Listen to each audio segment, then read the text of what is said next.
Donc cette dame a failli perdre son appartement en fait. Bon, pas son appartement, mais ses appartements à cause de ce problème d'étanchéité.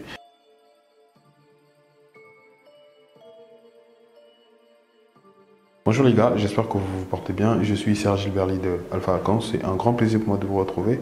Aujourd'hui, je vais vous expliquer une situation. Nous avons récemment été contactés vers les maristes. Donc il y a quelqu'un qui a un immeuble là-bas, donc c'est quelqu'un qui nous suit aussi sur les réseaux sociaux. D'ailleurs, ce qu'elle nous a fait savoir lorsqu'elle nous a envoyé son message. Et donc elle nous a contacté parce qu'elle avait un problème avec les infiltrations d'eau. Et donc c'est quelque chose qui ne date pas d'aujourd'hui. Ça ne date pas d'aujourd'hui. Ces infiltrations remontent en fait. Donc ça fait plusieurs années, mais avant c'était pas trop grave. Et donc là, c'est parce qu'il y a les pluies qui s'apprêtent qui vont bientôt revenir là. Donc du coup, elle se dit bon, avant la période de l'hivernage, le mieux à faire c'est de trouver une solution, régler ce problème-là. Donc pourquoi je fais cette vidéo? Je fais cette vidéo parce qu'il y a beaucoup de personnes qui se retrouvent dans la même situation qu'elle. Donc alors que bon, il y a la possibilité d'éviter cela. Donc qu'est-ce que c'est? C'est que le bâtiment appartient à une dame. C'est un immeuble de 4 étages. Et donc, je pense, je ne maîtrise vraiment pas depuis quand elle a construit ce bâtiment, mais je pense que c'est un bâtiment qui date de plus de 10 ans. Et donc, il y a des infiltrations d'eau au niveau du dernier niveau surtout. Donc, au dernier niveau, ils ont des infiltrations d'eau. Il y a beaucoup d'eau qui rentre. Et donc, normalement, la terrasse à la base, c'était pas une terrasse qui était...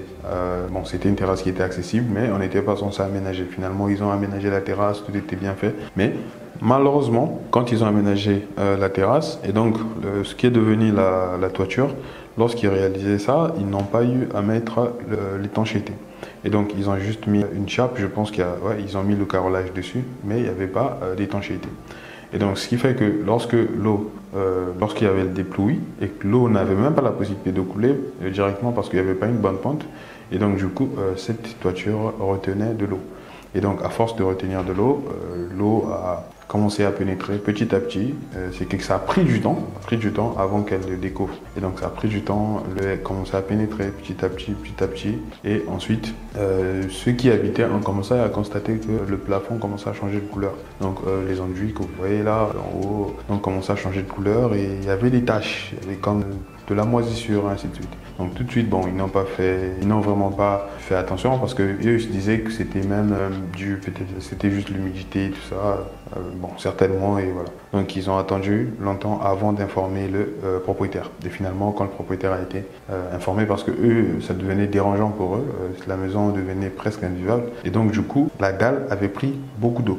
Et donc à ce moment-là, il fallait s'assurer que cette dalle-là, bon, il fallait faire en sorte que cette dalle, d'abord toute l'eau qui était dans cette dalle disparaisse, qu'elle sèche, et ensuite mettre l'étanchéité dessus. Donc avant de mettre l'étanchéité, donc d'abord enlever le carrelage qui était là et peut-être ensuite sur cette chape ou même sous cette chape. Bon, normalement, dans ce genre de cas, l'étanchéité, il est préférable de réaliser l'étanchéité sous la chape.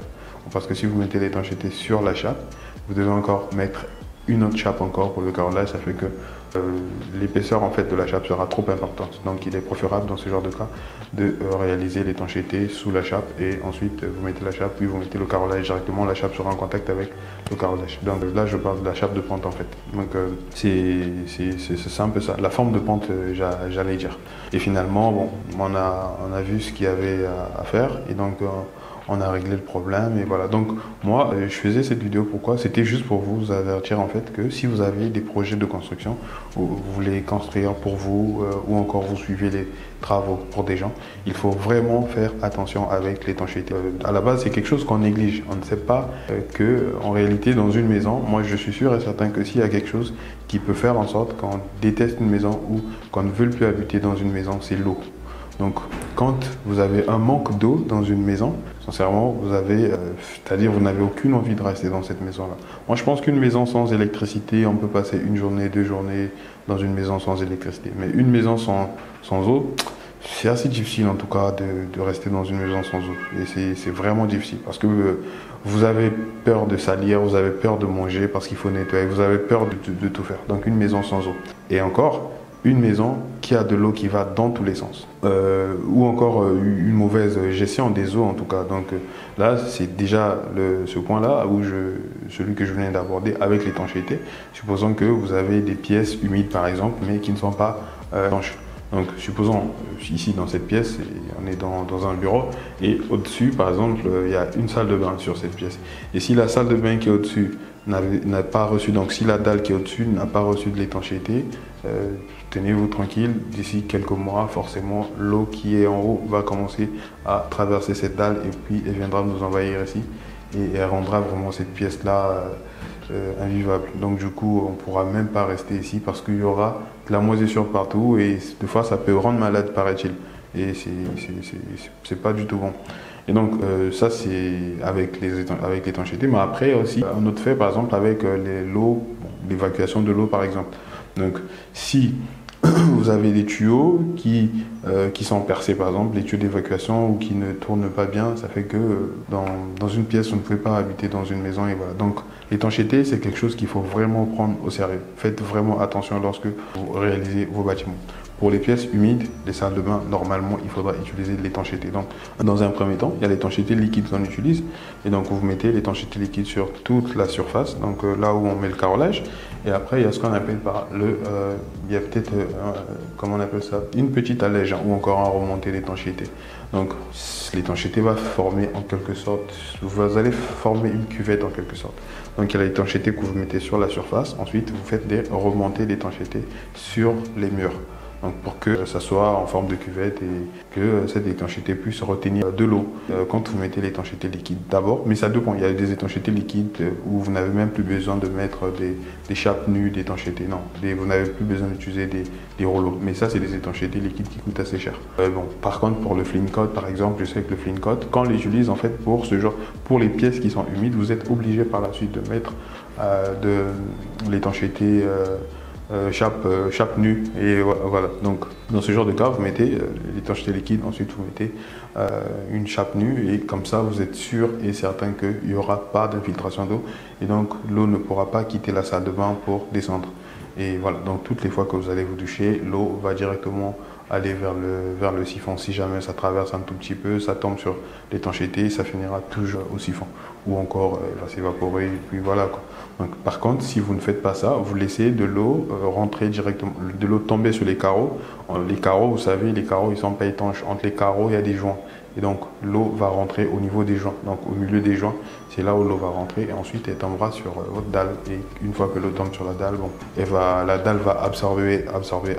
Et après, par la suite, vous allez sentir qu'il y a de l'eau qui va tomber. Donc, ça, c'est quelque chose qu'on a réglé récemment au niveau de Marist. Donc, vous aussi, si vous êtes en train de construire, faites attention avec l'étanchéité. D'ailleurs, il y a une vidéo où on a eu à faire, je me rappelle, il y a une vidéo qu'on a fait il y a à peu près une année et demie, où je vous montrais l'étanchéité sur un bâtiment qu'on était en train de réaliser aussi. On était en train de faire l'étanchéité sur un bâtiment, je pense que ça doit dater d'une année je crois, ça fait une année ou une année et demie comme ça. Donc peut-être que si on peut retrouver la vidéo, on mettra la vidéo, vous allez vous acheter sur une surface, sur une toiture, une terrasse avec beaucoup d'étanchéité, avec beaucoup d'étanchéité. Si tout était noir autour, et même moi-même j'étais vêtu en noir aussi, et voilà, donc c'était ce que j'allais vous partager. Et donc cette dame a failli perdre son appartement en fait, bon, pas son appartement, mais ses appartements à cause de ce problème d'étanchéité. Et l'autre point, c'est qu'il y avait de l'eau en fait qui pénétrait aussi, donc non seulement il y avait un problème d'étanchéité sur la surface comme ça, mais vous voyez là où deux bâtiments se collent en fait au niveau de la mitoyenneté, donc là où elle et puis son voisin, leur bâtiment se collent, il y a eu un problème, c'est que vous voyez quand vous avez deux bâtiments en fait qui sont collés comme ça, s'il faut le dire, donc au niveau de la mitoyenneté, normalement au-dessus vous êtes censé fermer toute la partie qui est au-dessus, donc là où il y a les deux bâtiments qui rentrent en contact. Et normalement, au-dessus, il faudra fermer, d'abord mettre un mortier, et ensuite dessus, vous mettez maintenant l'étanchéité peut être chape à lu, et voilà, comme ça, l'étanchéité empêchera que l'eau rentre entre les deux bâtiments. Elle aussi, elle n'avait pas pensé à le faire. Et donc du coup, et ça maintenant, c'était pas que de son côté, c'était elle et le voisin. Et donc du coup, l'eau rentrait, quand il pleuvait, l'eau rentrait entre les deux bâtiments. Et à force de rentrer, l'eau a fini par attaquer les murs donc, dans les apparts. Donc figurez-vous, vous avez un appart où en haut vous avez de la moisissure, sur le mur aussi latéral vous avez de la moisissure et vous ne pouvez pas habiter. Et donc là, directement, vous appelez votre propriétaire pour lui dire que vous allez sortir. Et c'était le cas avec tous les locataires. Et voilà.